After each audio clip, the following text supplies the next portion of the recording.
Hello everyone, I'm Pierrette and welcome back to my kitchen. Today we are making Fog Harbor Clam Chowder. Fog Harbor is a wonderful restaurant located on Pier 39 in San Francisco. And we were there a couple of weeks ago and Chef Jermaine was kind enough to share the recipe for their absolutely amazing clam chowder with me. So there will be parts of my interview with him and the instructions that he gave us interspersed throughout this video. Hi, I'm Pierrette, and today we are not in my kitchen. We are at Fog Harbor Restaurant in San Francisco, California, and this is Chef Jermaine, who made the most incredible clam chowder, and he's going to share with us some of his secrets. So I wanted to talk to him a little bit about their recipe and how they make it, and then we'll try it at home with his instructions, of course.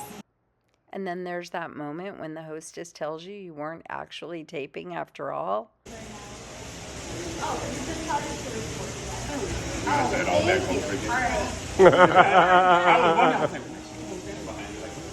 Thank you. That would have been perfect. Oh my gosh.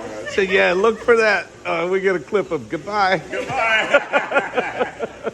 That was a practice. That's what that was, That's right? right. Yeah. So we're with Chef Jermaine, and this is take 2 because I forgot to hit the record button the first time. So now we start over. Chef Jermaine, please tell us a little bit about, well, how long have you been cooking?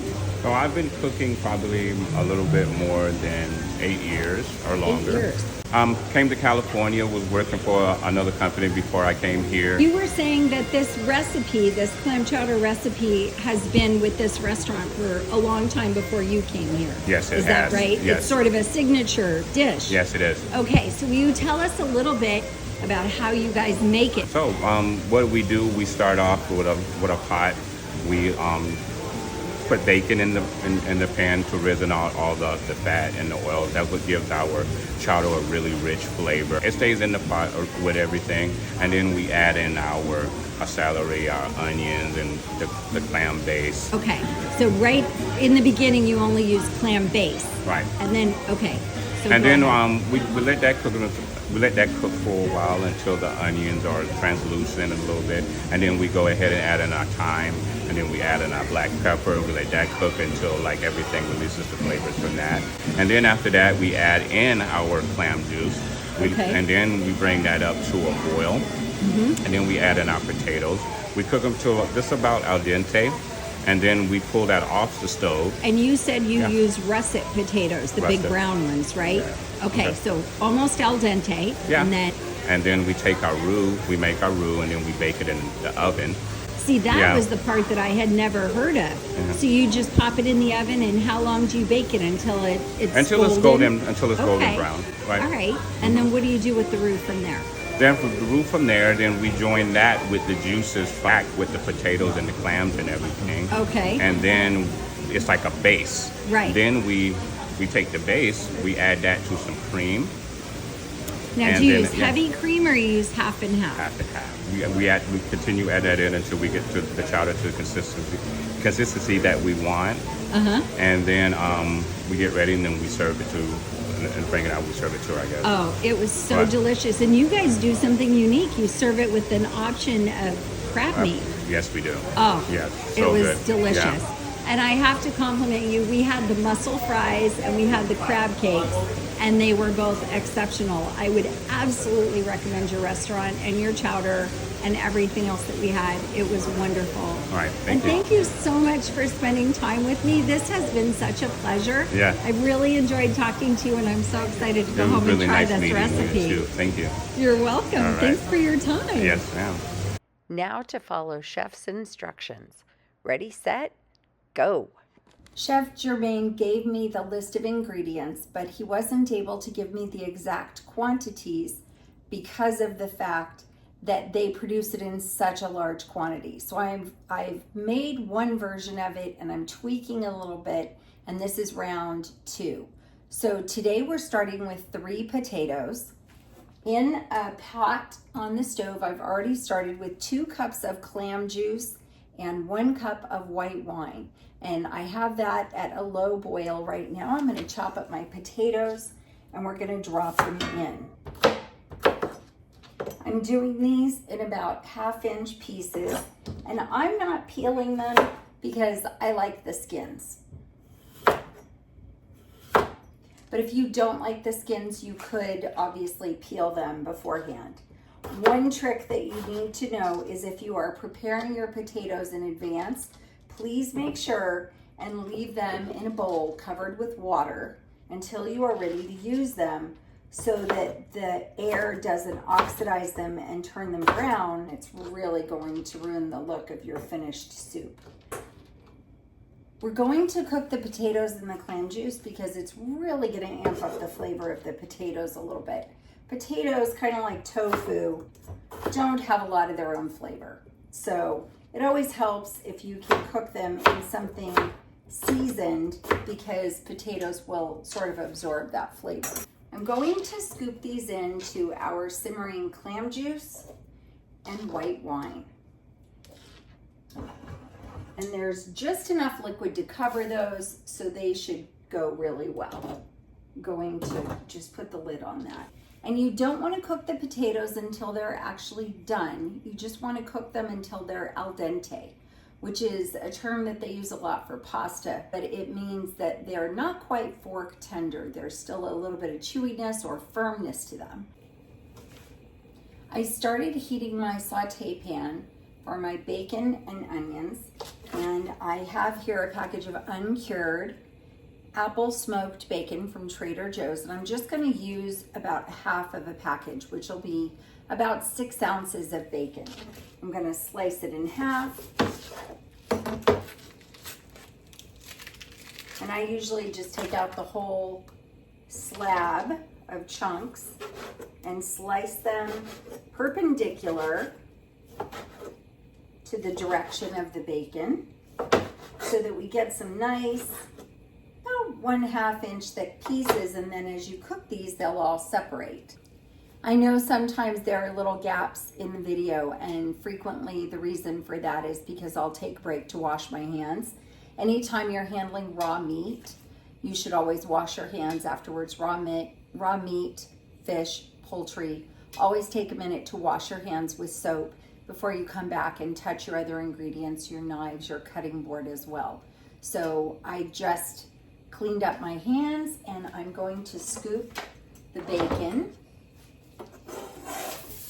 into the pan, and anytime you hear that sizzle, you know that that pan's ready. That's great. So for the next step, I'm going to chop 1 onion.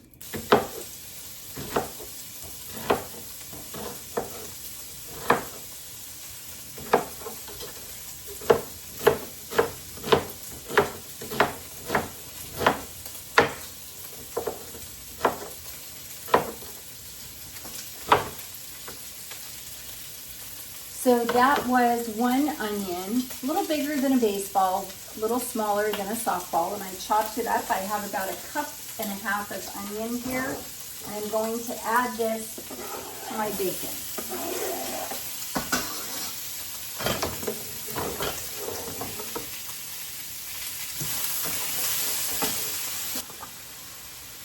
According to Chef Jermaine, we need a couple of sprigs of thyme.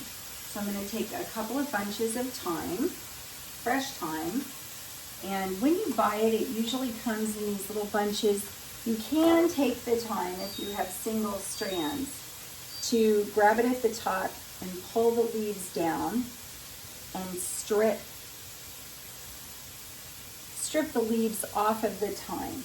But it's also just as easy, if you don't want to take the time to do this, to throw the whole sprigs of thyme in and then just pull them out later, which is what I'm going to do.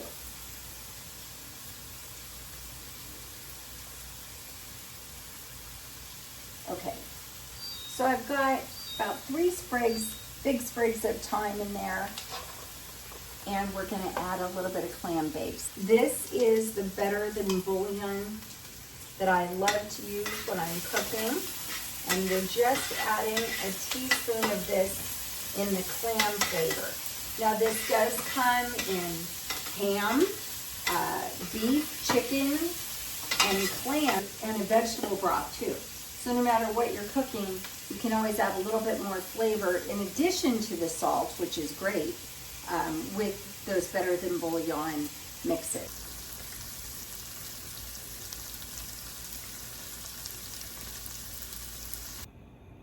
This is where it starts to look like soup.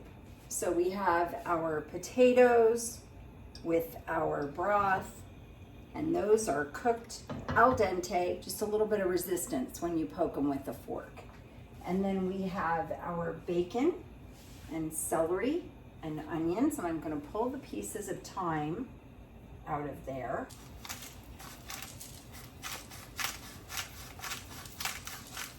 It's not that much black pepper. It's just that this grinder takes forever.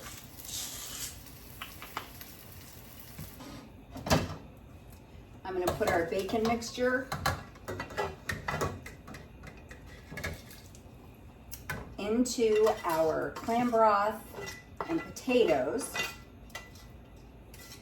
Now we still have all this stuff stuck to the bottom of the pan, and that is really great flavor. So I'm going to do what they call deglaze the pan. I'm going to take a little bit of the broth and put it in the pan. So I'm deglazing this pan, and once we get that broth in there, you can see that it scrapes pretty easily.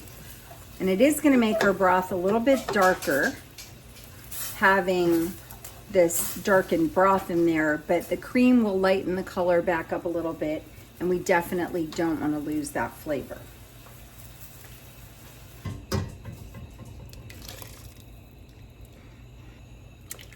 And the last step is to add our roux. So I'm going to put this on our main burner so you can see that.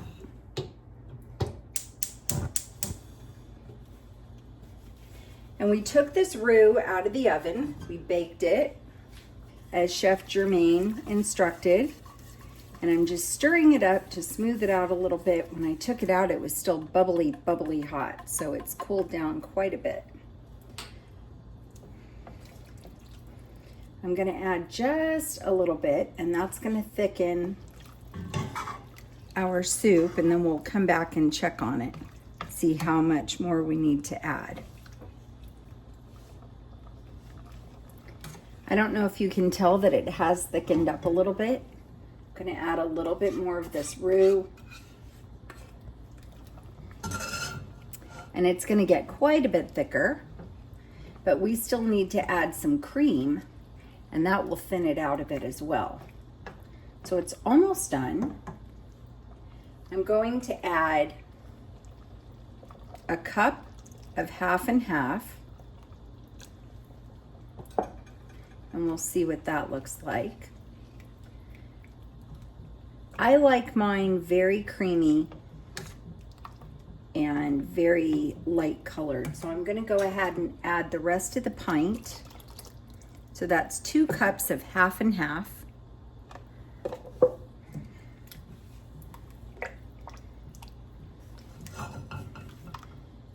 And I'm going to mix in as well the rest of the roux. So this was 6 tablespoons of flour along with an equal amount of butter. And then we baked that in the oven at 450 degrees for about 2.5 to 3 minutes. And then the last step is to add our baby clams. 2 12-ounce cans of clams. We want definitely a lot of clams in this delicious chowder. And that's thickening up beautifully. We're just going to let it come to temperature. It's very important when you're cooking milk of any kind that you don't boil it. You want to put it on a low simmer and let it come up to temperature slowly. And it's okay to see steam coming off the top of it, and it should be nice and warm, but you don't ever want to let it boil or even a rolling simmer. A little bit of bubbling around the edge will tell you that it's coming up to temperature and it's getting ready to boil, and that's when you want to dial back your heat, give it a good stir, and let it kind of continue right about at that temperature. So that's what we're doing with our chowder right now. As soon as the heat has a chance to react with that roux, it's going to continue to thicken up just a little bit, and we'll serve it then. But I'll show you what that looks like in just a second. If you wanted to make a keto version of this, you could do it with chunks of cauliflower instead of potato, and that would give you basically a keto version of this soup, which would also taste delicious. And if you wanted to cook your celery more, you could start it with the onion, which is how Chef Jermaine did it. But when I tried that on my first practice round, the celery was more cooked than I liked. I like it not al dente, but I just don't want it mushy, and it came out a little more cooked than I wanted. So I found that adding it later in the process helped it to not get quite so overcooked. It's doing exactly what I described. There was a little bit of heat happening around the edges. See how quickly those little bubbles around the edges start to simmer, and we don't want it to get quite that hot. So I'm gonna turn it back just a little bit, but this looks great. Well, this came out better than I could have hoped, considering I had to guess at the quantities. It's absolutely delicious, and I hope you'll try this recipe. I'd sincerely like to thank Chef Jermaine and the management at Fog Harbor for giving us their time and sharing their award-winning recipe. They've won first place in the People's Choice Awards 2 years in a row. So if you're ever in San Francisco, take time to stop by Fog Harbor and try their famous chowder. It's even better with the crab meat on top. If you've enjoyed this video or any of our other content, please don't forget to like and subscribe. Thanks for watching. We will see you soon. Take care.